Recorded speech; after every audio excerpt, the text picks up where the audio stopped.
को धन बनाने का प्रयास करें। आइए, श्लोक था सर्व धर्मान प्रतिज्ञम मामेकम शरणं व्रज। ये गीता का सार तत्व है और इसी बात को गोस्वामी जी मानस में अंकित करते हैं। यद्यपि जो भी गीता में है, आपका एक एक अक्षर यदि आप मानस में जोड़ करेंगे तो आपको मिल जाएगा। क्योंकि मानस एक ऐसा ग्रंथ है कि छहो वेद सब शास्त्रों को रस गुरुजन धन संतन को सर्वस्व और सार अंश सम्मत सब ही का। कोई ऐसा विषय नहीं है गोस्वामी ने छोड़ा, किसी शास्त्र का, किसी वेद का, किसी की सम्मत उसमें न रखी हो। आइए, गोस्वामी लिखते हैं यही बात जो भगवान कृष्ण गीता में अर्जुन से समझा रहे हैं, ये इसी बात को भगवान श्री राम विभीषण को समझा रहे हैं। कहते हैं जो हो चराचर जो ही आवे सभय शरण तक मोही। इसका अर्थ क्या हूँ? तज मल मोह कपट छलनाना और करम सदुते ही साधु समाना। उसको मैं साधु बना देता हूँ और सारे उसके पापों को नष्ट करता हूँ जो मेरे चरण में आ जाता है। इसी बात को भगवान कृष्ण अर्जुन से कहते हैं, अर्जुन सर्वधर्मान प्रतिज्ञम मामेकम शरणं व्रज। तू मेरे शरण में आ जा। जैसे यहाँ पर थोड़ा सा एक चिंतनीय विषय आ जाता है कि धर्म को त्याग दे। धर्म को नहीं त्यागना, यहाँ धर्म से है कि जो कुछ भी तू अपना मानता है। यहाँ धर्म का अर्थ है जो भी कुछ तू कर्म करता है, जो कुछ भी तूने आज तक अपना समझा है, बस उसको छोड़। सर्व धर्मान प्रतिज्ञम मामेकम शरणं व्रज। मेरा विचार करें, हम आप कहाँ फंसे हैं, हम आप कहाँ पर कमी है कि हम आप इस सब का प्रचार नहीं कर पा रहे, जबकि प्रगति हमको सब कुछ त्यागने के लिए मजबूर कर देती। अभी हमारे मामा जी गए और कहते कहते ये गए कि जो कुछ मैंने आज तक किया सब परिवार के लिए था, लेकिन अपने लिए मैं कुछ नहीं कर पाया। अब मुझे कुछ क्षण अपने लिए का लेने दो। वो बहुत अच्छी बात है। कहते हैं जिनका भूला रात में घर आ जाए। उन्होंने जाते जाते एक हमको संदेश दे गए, समय अभाव कारण और हम आप भी उसी जाल में फंसे चले जा रहे हैं।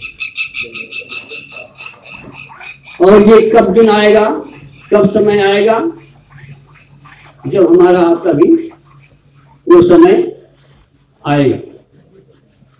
हम आप सब धन्यवाद के पात्र हैं कि उस समय के आने के पहले कुछ विचार कर रहे हैं, क्योंकि उस समय विचार ही नहीं आएगा।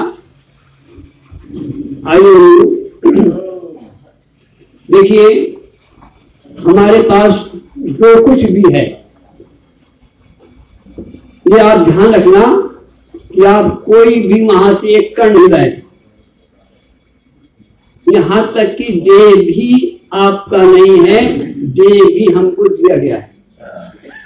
और देह से जितना भी संबंध है, जो कुछ भी हमारे पास है, ये हमारा नहीं है, किसी का है। गलती ये है, हम आप कहां फंसे हैं, जो हमारा नहीं है उसको हम अपना मान रहे हैं। तो भगवान क्या कहते हैं? भगवान कहते हैं अर्जुन, जो कुछ भी तेरे पास है वो तेरा नहीं है, ये मेरा है, इसको मुझको मेरा अर्पण कर। बस यदि तूने ये भाव बना लिया तो मेरी गारंटी है कि तू कहीं बंधेगा नहीं और मैं तुझको मुक्त कर दूंगा। प्रश्न ये उठता है कि भगवान कृष्ण अर्जुन के सामने और मानस में देखें, मानस क्या कहती है? गोस्वामी लिखते हैं, सबको जानता है, राम सुकंठ विभीषण गो।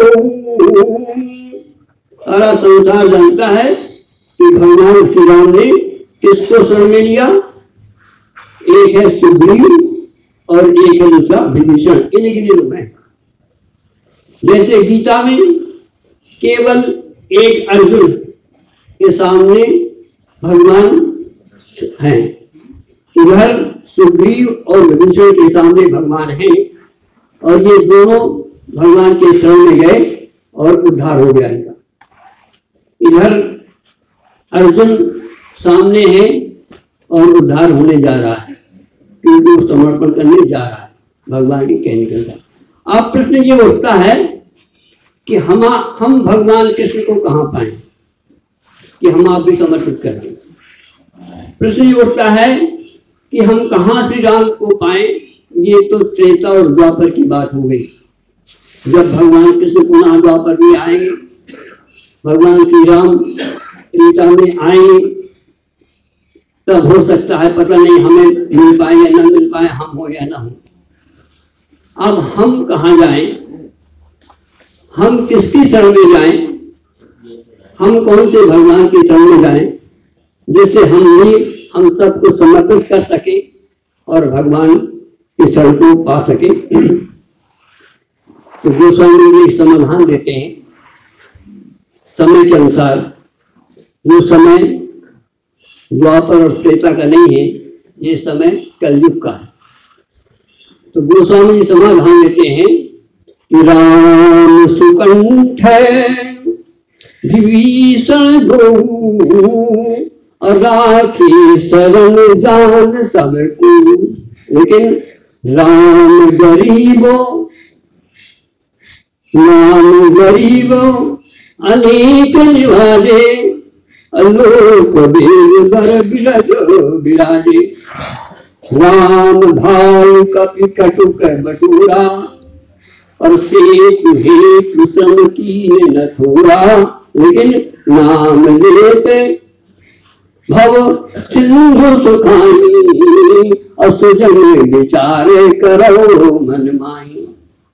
राम एक तापस प्रियतारी, नाम को खल कुमित सुधारी। कहने का भाव क्या है कि हमारे सामने क्या है, हम किसकी शरण में जाएं।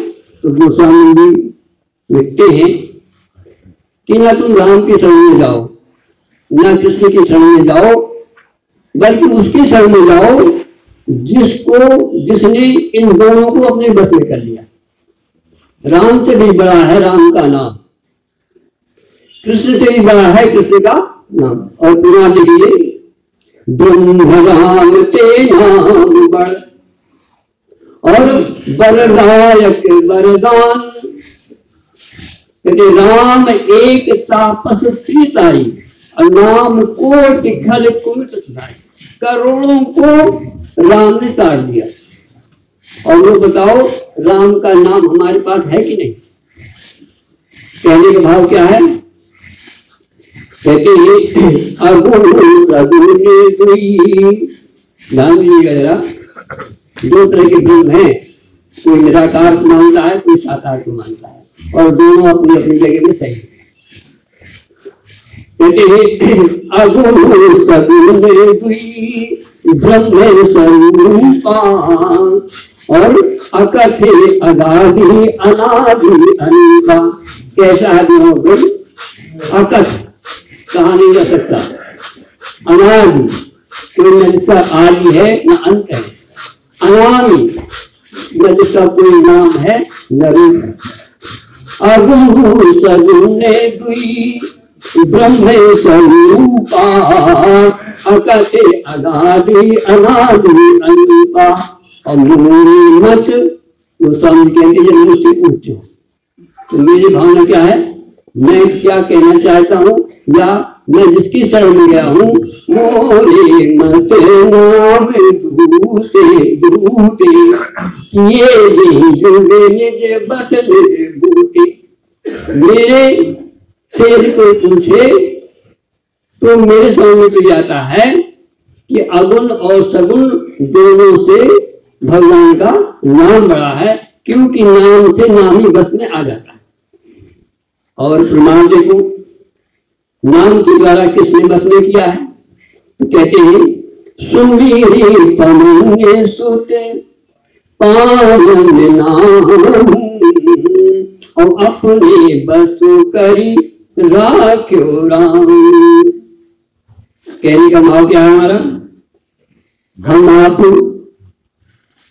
भगवान के नाम के शरण हो जाएं तो सभी कुछ हम आप पा सकते हैं और अपने पापों का नाश कर सकते हैं। आइए बंधु, देखिए हम आप कितना ही पवित्र होना चाहें, हम आप निर्मल नहीं हो सकते। फिर क्या रास्ता है, जैसे गंगा नाला कितना भी चाहे कि वो पवित्र हो जाए, नहीं हो सकता। और वही नाला यदि गंगा जी में गिर जाए तो बताओ फिर उसको कुछ करना पड़ेगा क्या? गंगा जी में इतनी समर्थता है कि कैसा भी कोई नाला पहुंच जाए, वो जो है नाला नाला नहीं रहता, गंगा जी बन जाता। ठीक इसी तरह से हम आप कितने भी कलुषित हो और हम यदि नाम लेना शुरू कर दे, नाम में डूब जाए, जैसे वो नाला गंगा में डूब जाए तो गंगा हो जाता है, ऐसे ही हम आप इस कलयुग में जो हमारे पास है, नाम को लेकर के हम नाम में डूब जाए तो वो सोई जाने जेहि देव जनाई अजानत तुम्हें हो जाई। सरिता जल निधि सरिता जल जल निधि महाजाई होए। वो नदी का जल जब समुद्र से मिलता है तो समुद्र हो जाता है। इसी तरह से जब जीव ब्रह्म का मिलन होता है तो जीव जीव नहीं रहता, नाम नाम नहीं रहता, वो नाम नाम ही हो जाता है। बल्कि कहने का भाव हमारा ये है, समय अनुसार हम आप उस नाम में, और देखिए प्रमाण, साधक नाम जप ही ले लाए। बस थोड़ा सा कम यहाँ आ जाती है कि नदी चलती तो है लेकिन रुकावट यदि पड़ जाए तो फिर नदी नदी रह जाती है और समुद्र नहीं हो पाती। हम आप नाम तो लेते हैं लेकिन लय नहीं हो पाती। बस तो हमें आपको नाम में आकर के लय हो जाना है, तभी हम आप के सारे पाप, सारी गंदगी, और जैसे मान लीजिए एक गंगा जल में कोई शराब उतारे और फिर कहे भाई इसको पान करो, यद्यपि उसमें गंगा जल है लेकिन हम आप पान नहीं कर सकते। और वही शराब जाकर के उसी बोतल को जाकर के हम आप गंगा जी में छोड़ दे, सारा का सारा पानी उसमें डाल दे जिसमें गंदगी है शराब की और शुद्ध पवित्र गंगा जल है, उस नदी में डाल दे और फिर उसी नदी से उसी गंगा जी से हम आप जल ले लें तो बताओ कौन ऐसा है जो उस गंगा जल को पानी करेगा। सुरसर जल मिले सो पावन कैसे, ईश अनिल ही अंतर जैसे। कहने का भाव हमारा ये है, यदि हम आप भगवान का नाम लेकर के, कलयुग केवल नाम धारा, नाम लेकर के नाम में डूब जाएं और पुनः आ जाएं तो बताओ आप अपने को गंगा जल पाएंगे या आप अपने को नाला पाएंगे। हमने सारी गंदगी, भगवान इसी पे कहते हैं सर्वधर्म अटर्जन मामेकम शरणम व्रज। दूसरा भाव ये है कि देखिए ये तो हुआ भक्ति मार्ग। अब ज्ञान मार्ग क्या है? ज्ञान मार्ग ये है कि भगवान कृष्ण कहते हैं कि तुम्हारे अंदर जो आत्म तत्व है ये शरीर क्षेत्र है और इसके अंदर जो इसको शरीर को जान रहा है, जिसको क्षेत्रज्ञ कहते हैं, ये मेरा ही स्वरूप है। कहने का भाव हमारा क्या है? तो वो परमात्मा तुम्हें कहाँ मिलेगा? वो परमात्मा हमारे आपके अंदर आत्मा के रूप में, साक्षी के रूप में वो विराजमान है।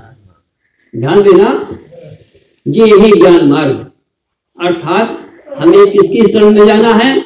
हमारे अंदर ही जय जय अविनाशी सब घटवासी, और हमारे ही अंदर नहीं, आपके अंदर ही नहीं, सर्व जगह जय जय अविनाशी सब घटवासी और व्यापक परमानंद। व्यापक है वो, कण कण में है वो। तो ऐसा भाव रख करके हम आप जो हमारे अंदर विराजमान परमात्मा आत्मा के रूप में विराजमान है, उसकी हम शरण में जाएं, अर्थात आत्मा का ध्यान करें और ध्यान करते करते हम उस आत्म तत्व में डूब जाएं तो आप साक्षात कृष्ण को, साक्षात राम को आत्मा के रूप में पाएंगे और अपने जीवन को धन्य बना सकते हैं। जो वृंदावन बिहारी लाल की